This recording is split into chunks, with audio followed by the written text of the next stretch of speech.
Ndahiro Focus nanjye ndi umukozi w'akarere ka Burera mu ishami ry'uburezi, aba ndi umukozi ushinzwe uburezi bw'amashuri y'incuke n'amashuri abanza ndetse n'amasomero y'abakuze.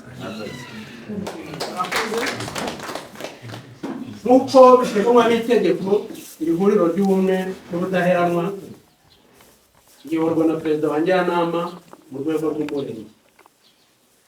Kugira ngo duhe umwanya perezida wa njyanama atuyoborere ibi biganiro, ariko cyane cyane aduhere ikaze kuko abantu bose nibo babatumiye, byaba na byiza ndetse abagejejeho n'ibyiciro yagiye atumira icyiciro ku cyiciro. Murakoze.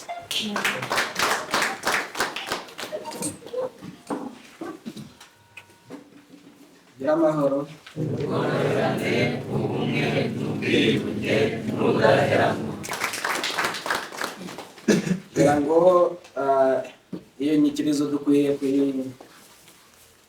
kuyivuga tuyishumangira nk'abanyakinyababa, kuko tunashimira n'abayishyizeho kuko irahuza na gahunda yacu y'uyu munsi.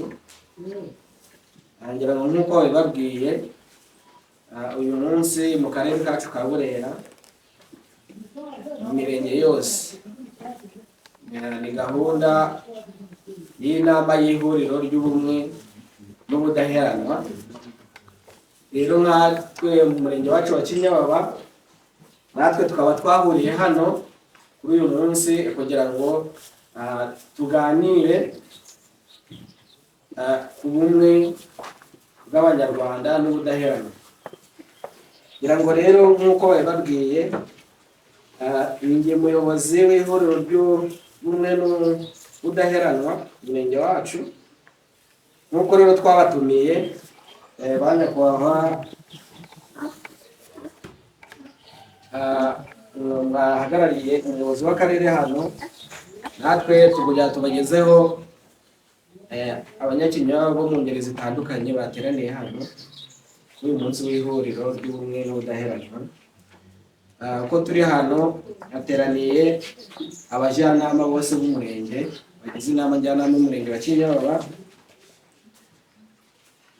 Turi kumwe kandi n'umunyamabanga nshingwabikorwa w'umurenge, akaba ari nawe mwanditsi w'ihuriro. Nanone kandi hatumiwe inzego z'umutekano, turi kumwe na DASSO n'abandi bagiye kuza bitewe n'inshingano babyukiyemo ku mupaka, bari buze kutugeraho mu kanya.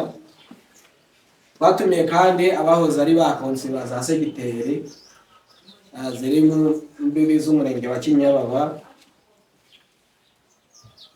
Dutumira abahoze bari bagize biro z'inama njyanama, ni ukuvuga ngo abo twasimbuye nabo bari barasimbuye, nabo barakwiriye kuza mw'iri huriro, nabo twarabatumiye.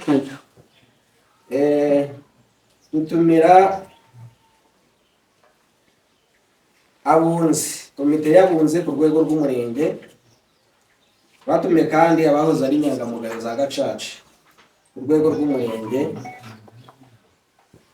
Dutumira abarinzi b'igihango, bijanye na kondisiyo kuba umurinzi w'igihango byasabaga hano ku rwego rw'umurenge, byaragoranye cyane kugira tubabone, ariko dufite perezida w'ihuriro ry'ubumwe n'ubudaheranwa ku rwego rw'umurenge.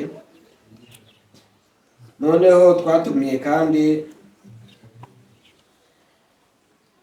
abahagarariye abayobozi b'utugari ba Yesu b'utugari, twarabatumiye kugira ngo nabo nibigera igihe cyo kugira ngo ihuriro rikorwe ku rwego rw'utugari, nabo bazabe baritabiriye ingiri. Twatumiye kandi, sinzi niba yaje, umuyobozi w'indorerwamo SACCO, ikigo cy'imari.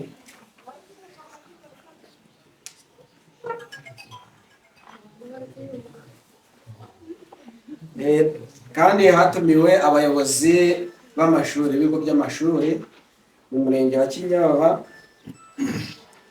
yaba abanza n'ayisumbuye. twarabatumiye twatumiye umuyobozi w'ikigo nderabuzima ariko we itegeko rimushyira no mu nama njyanama. Twatumiye abahagarariye abakuru b'imidugudu, turongera dutumira abajyanama b'ubuzima kugira ngo niba dutumira uhagarariye sosiyete sivile, pasiteri twamubonye akoze kuza, ngo abo bose tuvuze bari mu bagize itsinda duteraniye hamwe hano. Twatugera rero ngo tuganire ku bumwe n'ubwiyunge. Ngira ngo wenda wanababwira gahunda uko iteye kugira ngo abantu twicare tuzi neza gahunda y'umunsi iteye ite. Twarimo kubagezaho kwakira abashyitsi n'abatumirwa.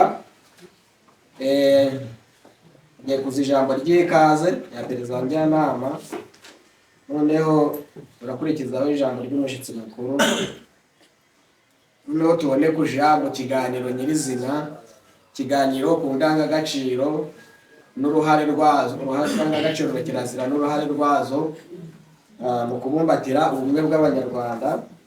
Ni ikiganiro turi bukore dukoresheje pano, aho abantu baje imbere bakaganira ku nsanganyamatsiko zijanye n'indangagaciro. Turi buze kukiyoborwamo na Ndaje Crispin, umugenzuzi w'uburezi hano mu murenge wa Kinyababa. Ari buze kuba afite abatumirwa, bari buze kuza hano tubaha umwanya uje hariya dukurikira ikiganiro, bari buze kuza hano noneho baganire ku icyo kiganiro uko ntibabwiye. Nyuma y'icyo kiganiro itsinda rishinzwe kudufatira imyanzuro bari buze kutugezaho muri make ibyo twaganiriyeho. Nyuma y'aho turi buze kwakira umushyitsi mukuru atugezeho ijambo kandi anadusoreze.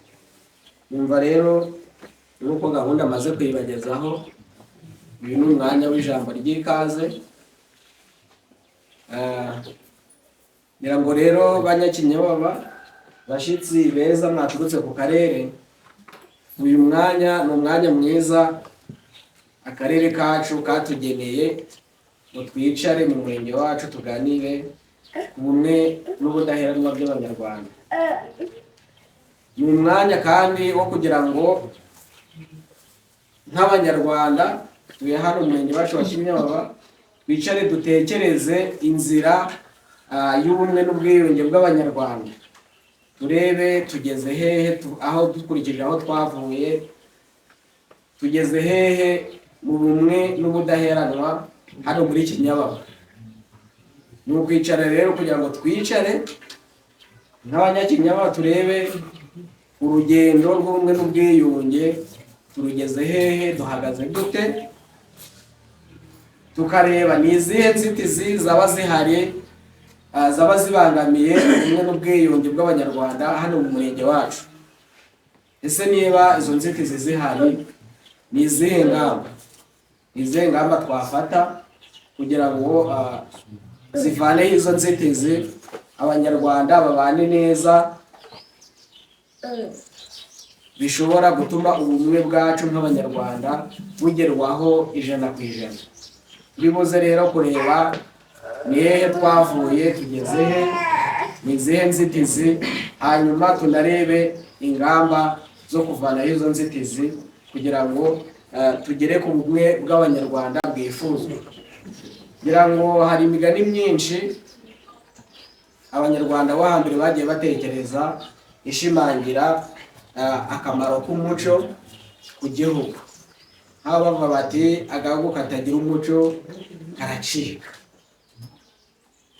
Uwo mugani wonyine uratwereka ko igihugu cyacu gikwiriye kuba gifite umuco cyubakiyeho kugira ngo ryaterambere rihere kuri wa muco ari nawe uzashigikira ubumwe, kuko ubumwe tudafite ubumwe nta kintu twageraho. Bwa bumwe tukabwubakiraho tukagera ku iterambere twifuza. Rero ni ukureba ngo umuco wacu turawushyigikira dute, ubumwe n'ubwiyunge bihagaze bite, n'ubudaheranwa. Ubudaheranwa ni kwa kwigira kwacu, kwa kwishakamo ibisubizo kugira ngo twikemurire ibibazo ndetse tuvaneho na za nzitizi zibangamiye ubumwe bwacu. Ubwo rero amateka twanyuzemo ndetse yatugejeje no kuri jenoside yakorewe abatutsi 1994, igihugu kigasenyuka bivuye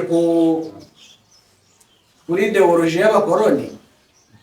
Nyuma yo kubohora igihugu, abanyarwanda bitanze bakabohora igihugu, hajeho kubaka igihugu ndetse bishingiye no ku muco wacu. Niyo mpamvu ubu turimo kwicara tugasuzuma ngo mbese bigeze hehe, tugeze hehe twiyubaka mu bumwe bw'abanyarwanda n'ubudaheranwa. Ubu rero ndagira ngo abanyakinyababa uyu mwanya utubere umwanya mwiza wo kwisuzuma, tukareba aho tugeze, tukareba ibyiciro duhagarariye by'abaturage uko bibanye, inzitizi zihari, ndetse tugafatanya muri buze kuzishakira n'umuti kugira ngo tutazahera inyuma nk'abanyakinyababa, akaba ari twebwe duheranwa n'amateka kandi tugomba kujana n'icyerekezo cy'igihugu. Kugira ngo rero ndabashimiye kandi mbasaba gukomeza gukurikirana uko ibiganiro biri bukurikirane. Murakoze. Ngira ngo rero nk'uko nababwiye gahunda, tugiye gutega amatwi intumwa y'akarere nayo idupfundurire gaseke batuzaniye uyu munsi w'ihuriro ry'ubumwe n'ubudaheranwa hano mu murenge wacu wa Kinyababa. Mugira amahoro. Ubumwe n'ubwiyunge n'ubudaheranwa.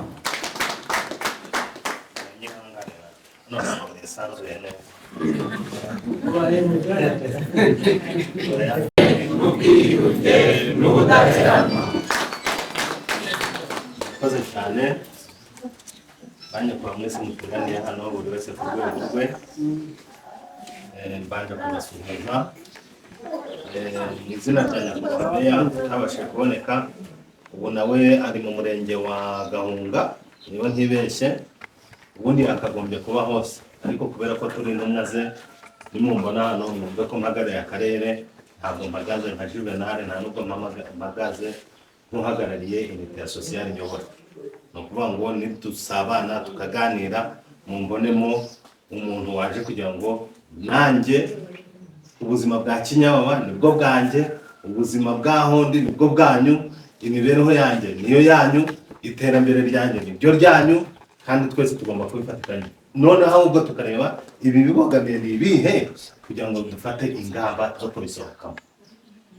Hari icyo kivugo cyacu tumaze kuvuga, nagiraga ngo mbanze kabazo. Mugira amahoro. Ubumwe n'ubwiyunge n'ubudaheranwa. Icyo kivugo cyacu kigizwe n'amagambo akahe y'imena. Hano ijambo rya mbere, mama ubworoherane, urakoze cyane. Ijambo rya kabiri, uriya mugabo uri kundeba, uriya wo dusa umugoshe bwa motari, ariko kuri kureba inyuma mbese ubworoherane, ubwiyunge nabwo burimo, nta kibazo. Hariya irindi jambo, yego mzee ugize gutya, ubudaheranwa, hari umusaza ugize gutya, ubumwe. Aha, nituzajya turavuga siroga, twe kuzajya turayiririmba nk'ikisi, tujye tuyiririmba siroga tunazirikana n'ibiyirimo biducengeramo bigere no mu mutima wacu. Twe kuzajya turabivuga nk'abari kumwe n'amazi ku isima ku rutare, amazi atemba ntagira hafata, sibyo? Aha, mugira amahoro, ubworoherane, ubwiyunge n'ubudaheranwa. Murakoze cyane. Icyo kivugo cyacu tukibungabunze n'ibi byose turimo hano, twazaja turagaruka tuje kureba tugeze he. Ariko se koko iki kivugo cyacu mu buzima bwacu turacyubahiriza?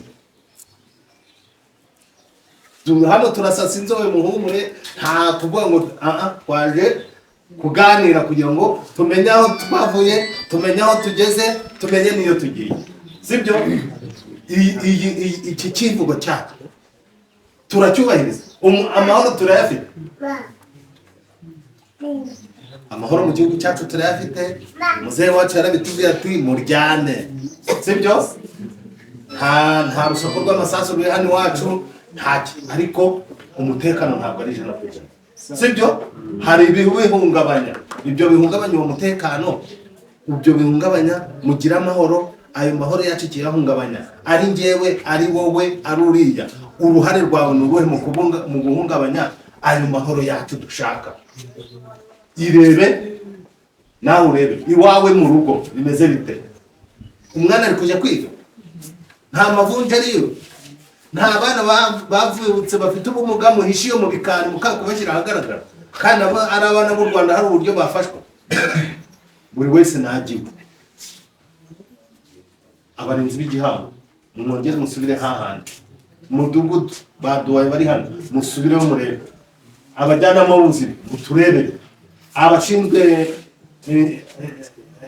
inshuti z'umuryango muturebere. Ubu kwicara hano tugahamya ko drop out iwacu ari zero, ni zero.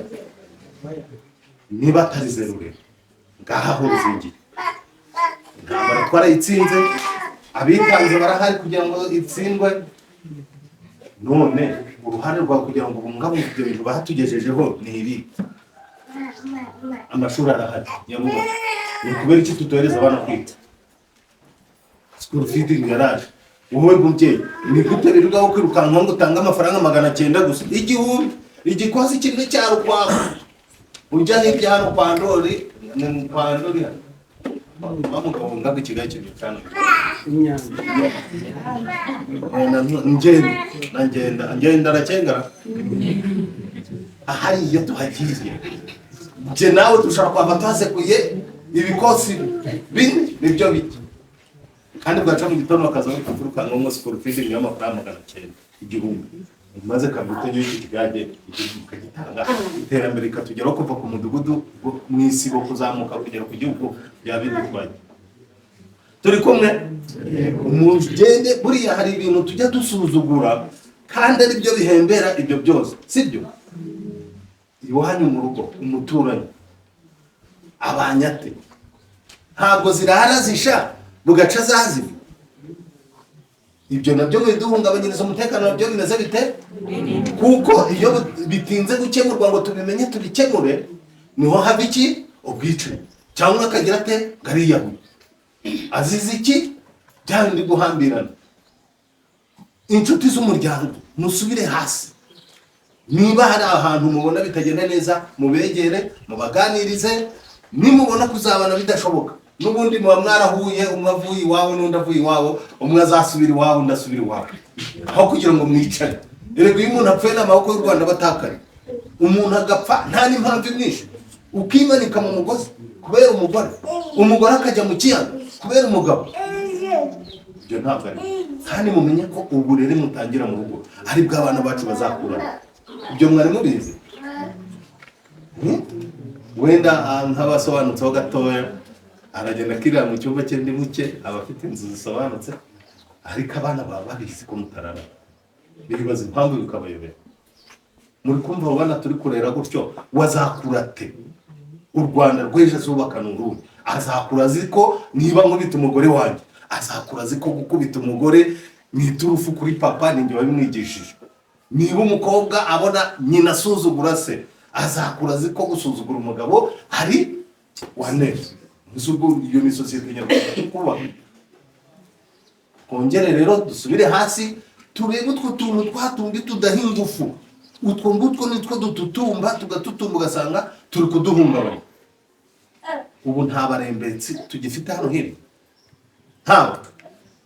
ntabo Kinyaba nta barembetsi babamo, ariko icyo nzi cyo nuko nzi ko hari ibintu dukora mu Rwanda tukabijyana hariya hirya kandi hano ritabuze isoko. Executive ahora arabifatira hariya hirya, inka mukazambutse kandi no mu Rwanda twabuze izo tuba, ikiro cyabaye 5. Sinzi rero amafaranga bamugiye gushaka i Buganda niba hano hataboneka, ntabwo mbizi.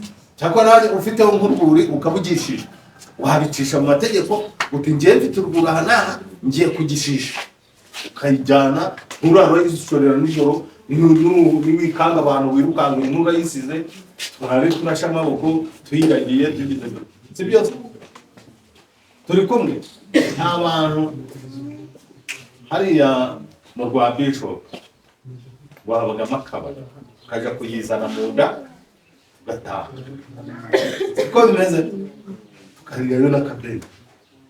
Ni gute uwo muntu ujya kurirayo yagiye akagura izo nyama akazisangira nabo mu rugo, twese imibereho myiza ikatugeraho? Ni gute tujya kwihisha bagenzi bacu abo tubana mu muryango? Yes, wenda uri ku rugendo ushobora kugafata ukagira utariko yibuka nabo mu rugo, siko bimeze. Cya kabiri, burya byose tugomba no kugira iki? Isuku haba ku mubiri, haba aho turyama. Isuku ya mbere hariya muri Karakazi, hariya mu karere mwese. Uyu munsi ndataha ngeze nko mu rugo rw'umuntu hano hakurya ndebe ukuntu ari smart, nibana ariko hari ahantu ukuntu kubaho, hari ahantu uzamare kabiri utajyayo uzambwira ni gute ahantu haduha kuruhuka tutahagirira isuku. Ndakagenda kubaka akantu kangana n'umutiyemo none kaje muri kwihagika wakaguye ko nta kibazo, ufite itaka ufite ibiti unabibuze mugenzi wawe wamusaba kubera umwe turi kubaka umuntu ubwe ngo igiti cyo gutinda wese cyangwa bari gusatura no kumuhanda ukaje gusaba ibabari cyangwa koko ntabwo byakwanga. Siko bimeze, murekere dufatikanye. Ubu bushakashatsi bwagaragaje ko indwara turwara 85% zose ziva ku mwanda. Umuntu amaso arambuye ukandeba hano mu biganza wakwiruka uzi mikorobe ziraha. Ariko kubera umuco wacu wa Kinyarwanda nyine no guhoberana azi gusiga ukagenda iwawe nta nubwo ugera ngo wibuke gukaraba usisiga bo mu rugo. Tujye tugira umuco wo gukaraba aho tugeze hose, haba mbere yo kurya, haba kurya, turangiye kurya, twirinde gukwirakwizanya izo ndwara. Ubwo numva nk'umuntu ushinzwe imibereho myiza icyo kintu rwose ngomba kugenda kuva hano nkivuzeho kandi tucyumvikanye uko muri smart na hariya hantu ku buriri mu nzu n'ubwo waba ufite inzu idashoboye sima, hari uburyo kera bayikurungiraga mu gitondo ukabyuka uteraho utuzi ugakura inzu wayinjiramo n'ubwo nta sima irimo ukabona ni inzu smart. Siko bimeze, inzu rwose ukayibona wayinjiramo wabona nta na sima irimo ntugire isoni byo kwicara. Siko bimeze. Isi ibyo bintu murabikora? Agahanda k'imigendera ako kantu muracyagaharu? Ubundi kera umuntu yarahinga, niba ugeze ku mbugira agahanda ugaharu, niba uri guhinga hano karagahanda ugaharu uganisha, uyu nawe agaharu aganisha. Ni gute tunyura mu turombero muri guhinga ahubwo muri gusatira agahanda mushaka no kukica ukarangira? Twazagera iwanyu dutese, twazabatemberera hanze rero. Kudaheranwa rero nk'uko executive yabivuze na perezida wa Njyanama yabivuzeho, ibyo bintu byose ari macakubiri twanyuzemo yadukururiye kugwa muri jenoside yakorewe Abatutsi 1994. Ariko uyu munsi tugaheranwe n'ivyabaye, twubaka u Rwanda rushya ruzira iki? Ruzira amacakubiri, rurangwa n'iki? Ubumwe, ubworoherane, biyunge n'ubudaheranwa. Siko bimeze. Ibyo bintu byose rero iyo tuje kuganiraho turareba mu nguni zose z'ubuzima bwacu bwa buri munsi muri gahunda zacu za leta nk'uko bari butuganirize, tutega amatwi, twisanzure, twirekure, atanga ikiganiro gitange rwose. Hano ntabwo twaje muri ankete, hano nta rubanza twajemo, twaje kwisuzuma twebwe ubwacu ngo turebe ngo twavuye he, tugeze he, turagana he, tubayeho dute, imbogamizi dufite hano muri Kinyababa, imbogamizi ziri Butaro nizo ziri muri Kinyababa simbizi, birashoboka nk'uko bidashoboka. Iterambere riri muri Kinyababa niryo riri muri Butaro. Imbogamizi dufite hano ziteye zite twazisohokamo, ariko dusangize n'ahandi uburyo ibyo wahiza wavomye ahandi ukabizana hano mu Kinyababa kugira ngo tubashe kwiteza imbere, byaba ari byiza cyane. Tubavandimwe rero, kuri uyu munsi iki kiduteranyirije hano, inzego zose turahari kandi nitwe duhagarariye abandi. Ibyo turi bukure hano tubisigara amasigara cyicaro muri za nama zo ubu ngubu hari gahunda nanibagiwe kubabwira ko ubu hari gahunda ya tubikemurire mu isibo. Ibyo tubikemurire mu isibo ni ukuvuga ngo hano muri Kinyababa usibye ko tubirimo, nubwo hari isibo ushobora gusanga uwayiragijwe atarayigeramo, ariko ubu mumenye ko buri muntu wese hano mu Kinyababa ufite responsibility afite isibo ashinzwe kureberera, kumenya ibibazo ifite ibaye hite. Ibyo byose nitubishiramo ingufu tugafatikanya n'ubwo ibibazo dufite. Nanjye mfite isibo yo muri Kagogo mu kagari ka Nyamabuye, umudugudu ariko isibo ndayifite. Mutwara sibo wayo yitwa Vestine. Umunsi duhora tuvugana uko isibo yanjye yaramutse. Isibo yanjye ifite abantu 15 imiryango. Iyo miryango 15 harimo 3 ifite wese zibayeho nabi. Ubu ndi kurwana no kugira ngo nzarebe ko izo wese 3 mu isibo yanjye twatwerana tukarubya tuzivanaho. Naho ngeje urugo maze ntakatari. Namwe rero mwisi zihera. Nyakubahwa President njyana, nyakubahwa Executive, banyakubahwa mwese muteraniye. Mwirekure hano, ntugire ikibazo, nta manekure hano ngo wavuze turashaka kwiyubaka. Mwirekure mutubwire kwahera kuki kugira ngo imbogamizi dufite tuzisohoke, siko mugire ubwoba. Mwirekure rwose nakubwiza ukuri, Imana ibamugisha. Bifuriza ibiganiro byiza, turi kumwe kandi nizeye ko ibiganiro imyanzuro turi gufatira hano bizadufasha guteza Kinyababa yacu imbere ndetse n'imbibi zayo. Murakoze.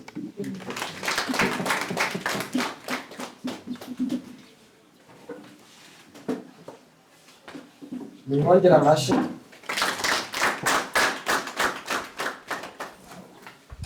Ngira ngo intumwa y'akarere idufunguye amaso kandi iduhaye n'umurongo w'ibitekerezo. Ngira ngo tugiye gukurikizaho gahunda y'ikiganiro cyo kuri pano. Nababwiye nyuma y'ikiganiro cyo kuri pano turi buze kungurana ibitekerezo.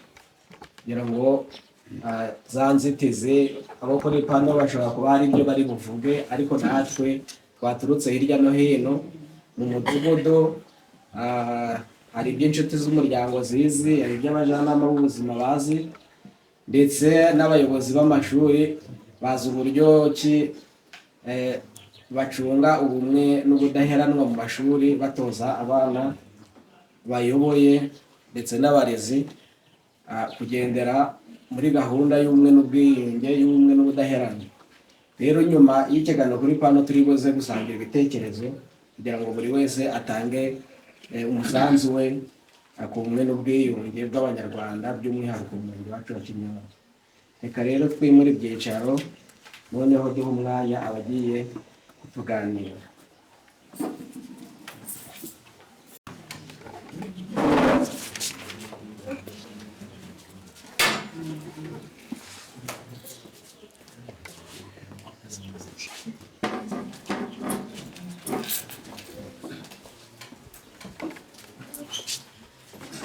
Kugira ngo uyu mwanya twa umugenzuzi w'uburezi atuyobore iki kiganiro. Murakoze. Umurenge wa Kinyababa kimwe n'indi mirenge igize akarere ka Burera, turi muri gahunda yo kwimakaza ubumwe n'ubudaheranwa by'Abanyarwanda. Kuganira kuri gahunda n'ubudaheranwa by'Abanyarwanda mu mwanya Abanyarwanda bafata bakaganira, bakisuzuma ku ntambwe imaze guterwa mu rugendo rw'ubumwe n'ubudaheranwa.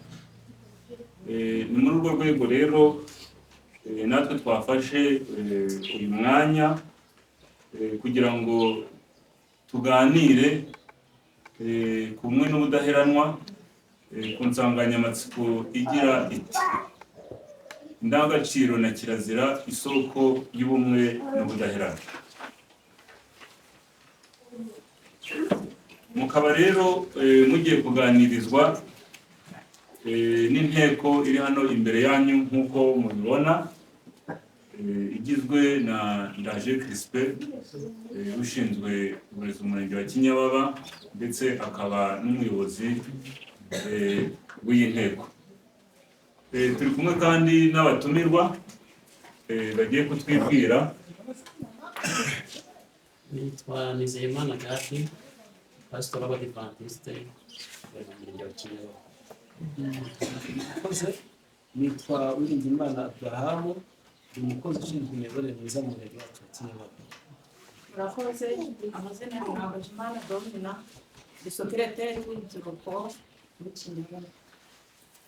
Nitwa Mbashimana Emmanuel, umunyamabanga nshingwabikorwa w'umurenge wa Kinyababa. Nitwa Manikumwe natwe Rufredi, ndi umujyana w'umurenge nkaba na visi perezida w'urubyiruko mu murenge wa Kinyababa.